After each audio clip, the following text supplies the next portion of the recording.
Some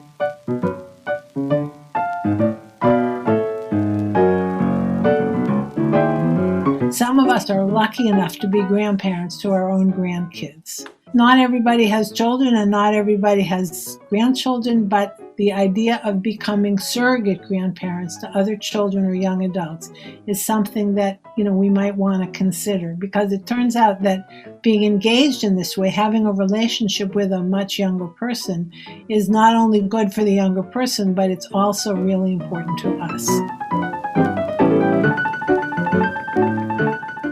Hello, and welcome to Not Born Yesterday, a podcast dedicated to older adults and the challenges and joys of aging. I'm Miriam Goodman, your co-host. Not Born Yesterday examines the problems and solutions of growing older today. We bring you the wisdom and voices of experts in the field of aging and offer tips on how to feel your best, use your lifetime skills and experience, and make the coming months and years as fulfilling as possible. I'm your co-host, Lynn Winter-Gross. Not Born Yesterday is brought to you by Next Village SF. Next Village SF is a local nonprofit providing older adults in the Northeast neighborhood of San Francisco with support to help age in place, as well as offering cultural, educational, and social activities that keep people connected and engaged with the community and with each other.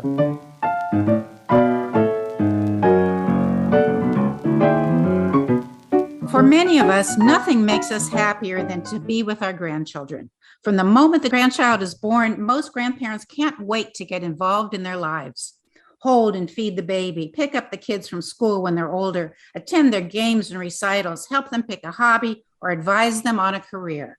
We feel since we have been through it all before, we have years of experience of raising children, as well as the acquired wisdom of our age. So therefore, we have a lot to offer.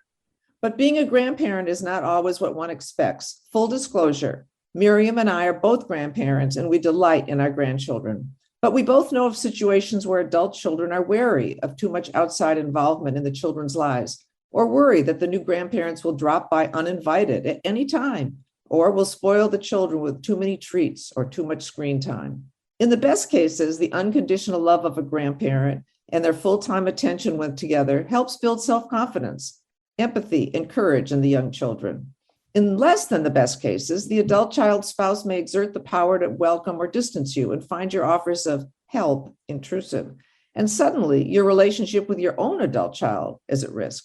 And in the worst cases, illness and other circumstances may prevent adult children from being able to parent. And your plans for a quiet retirement may be put on hold while you care for your grandchildren full time. Our guest today, Rabbi Laura Geller, is a grandmother herself, and she is very familiar with the joys and challenges of grandparenting. With her late husband, Richard Siegel, she wrote a book called Getting Good at Getting Older. In it, she covers many topics about getting older, including some of the sticky ones of grandparenting, like when your child divorces, grandparenting when the couple comes from different backgrounds, and other subjects like visitation or alienation. Rabbi Geller was named by Newsweek and by Next Avenue as one of the top influencers in the field of aging. She was the first woman named senior rabbi of a major Jewish synagogue. Active in the Village movement, she is also co-founder of High Village, LA. Rabbi Geller, welcome to Not Born Yesterday. Thank you. Being a grandparent can be a wonderful phase of life. However, it often comes with high expectations for all three of the generations involved. What are some of the issues that you hear grandparents talking about? Well, first of all, it's important to notice that our kids are raising their kids differently than we raised them. And that's important for us to know. Many of us were more or less successful at being parents, but the way we were parents doesn't necessarily suggest that our children are parents in quite the same way. And the truth is that some of us maybe weren't so successful at being parents. So the very first important thing is to recognize that, yes, it's appropriate that our adult kids are parents and they get to set the rules and the expectations for their own children. And our job is to recognize that and to be very careful about how we give advice and feedback. Something as simple as, it's cold outside, I don't think that sweater is warm enough, can be experienced as a loving concern for a grandchild, or it can be experienced as criticism. So to actually listen to how we speak to our adult children around all kinds of issues of parenting, the big ones and the small ones, is really very important. The second thing that I want to say is that it's really important to notice how important grandparenting is. When I sit with a bar mitzvah student, the coming of age ceremony for a 13-year-old, and ask them about their Jewish experience, who is a role model for them, it's amazing how often that role model is a grandparent. The idea of having a connection with a person of an older generation beyond your parents turns out to be hugely important. And in a really successful grandparenting setting, you recognize that grandparents are able to do things that parents didn't do. It is important to notice, though, that grandparents are a very mixed group. Some of us are lucky enough to be grandparents to our own grandkids.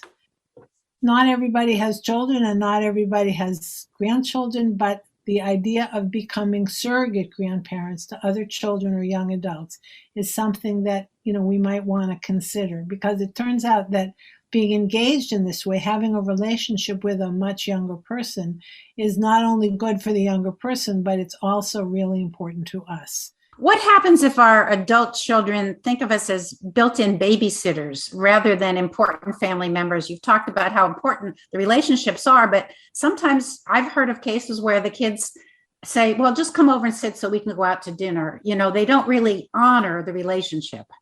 Well, first of all, I want to step back and say that grandparents are a mixed group.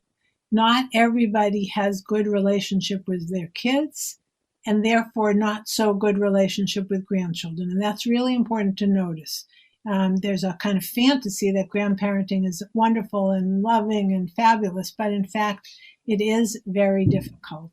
And one of the truths about grandparenting is to, first of all, for the adult children to decide what they want from their parents, and for the grandparents to decide what kind of grandparents they want to be.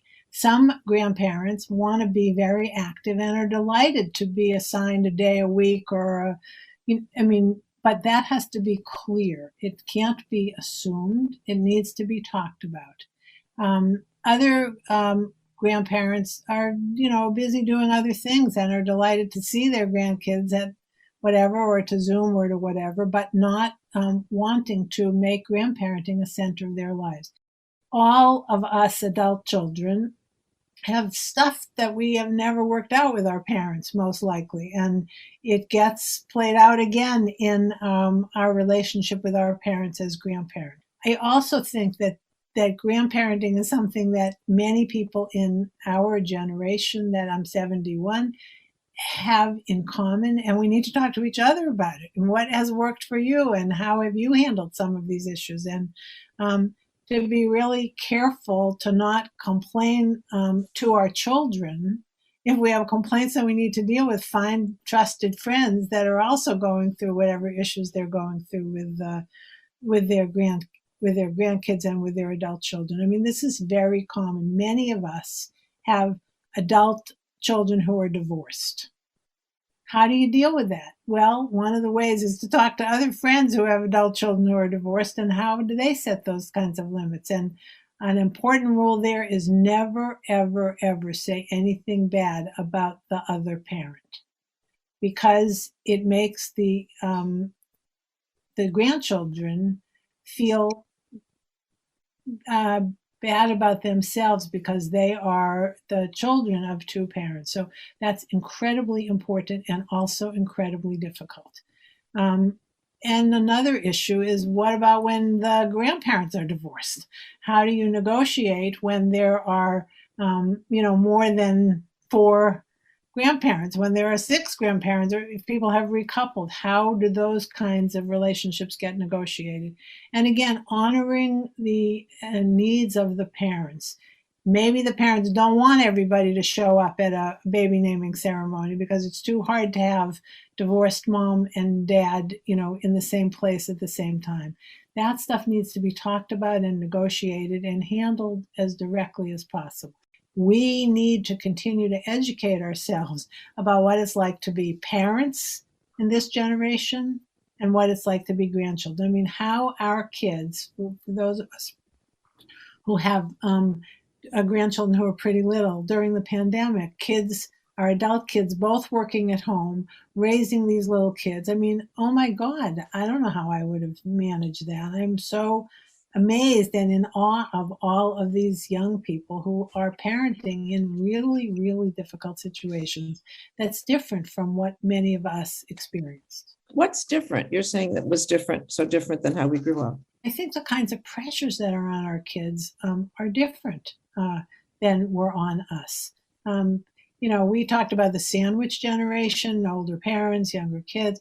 I think our kids are dealing with the panini generation, where they are not just between us and their kids, but squished in some ways, particularly as we get older and need care.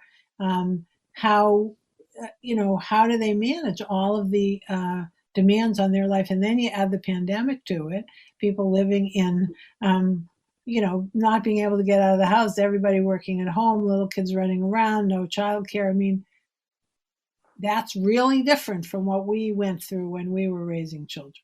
Well, you've given us so much to think about. I know our listeners are going to think about their grandparenting in a whole different way now. I really appreciate your time and your efforts, and thank you so much for being our guest. It is my pleasure, and I love your podcast.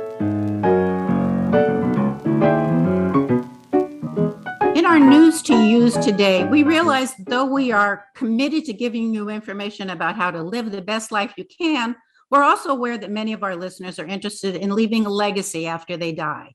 We're not attorneys, but we can give you some broad information in case you want to plan some bequests or other gifts to organizations that will further your commitment. Things like advocating for helping the homeless or leading to social action or supporting the arts. The following information is not intended as legal or tax advice. For such advice, please consult an attorney or tax advisor. Many people don't realize that retirement plans, IRAs, life insurance, and commercial annuities are not affected by a will. These accounts are dispersed according to beneficiary designations. The forms are often easier to update than a will, making them simple ways to leave a legacy. One popular way to leave a monetary gift to a charity or nonprofit group that you want to support is to make a bequest and designate a specific amount or even a certain percentage of your estate to the group. Making a bequest means your gift is free from gift or estate taxes, and all the money goes directly to support the group's purpose. Another easy way to give is to leave your retirement funds, like your IRA or your 401k, to a nonprofit that you support, because these funds generate high taxes. You might be surprised to learn that if you designate a group, let's say Next Village, as a beneficiary of those particular funds, they get the full amount of your donation, whereas your heirs would have to pay up to 30% more in taxes if you leave it to them.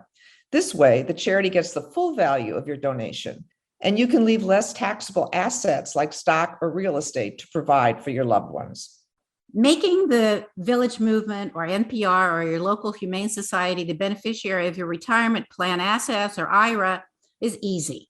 Contact the institution that controls the asset for a change of beneficiary form. Many have the forms on their website that you can download. Then you can decide what amount of the account value you want to leave to the nonprofit, between 1 and 100%. Name the group as the beneficiary. Return or submit the form as directed by the institution, and then notify the beneficiary so they can claim the proceeds at the appropriate time. It's not so difficult or time-consuming, but leaving a planned gift to an institution or charity you value means you are extending your commitment to that cause.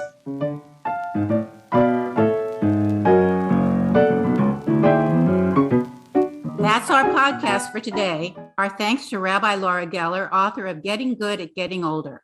Our theme music is from Hook Sounds. You can learn more about Next Village SF by visiting the website nextvillagesf.org. And thanks to you for listening. We would love to hear what you want us to discover and to discuss. Please stay strong, be well, and remember, you weren't born yesterday. I'm Lynn Winter Gross. And I'm Miriam Goodman.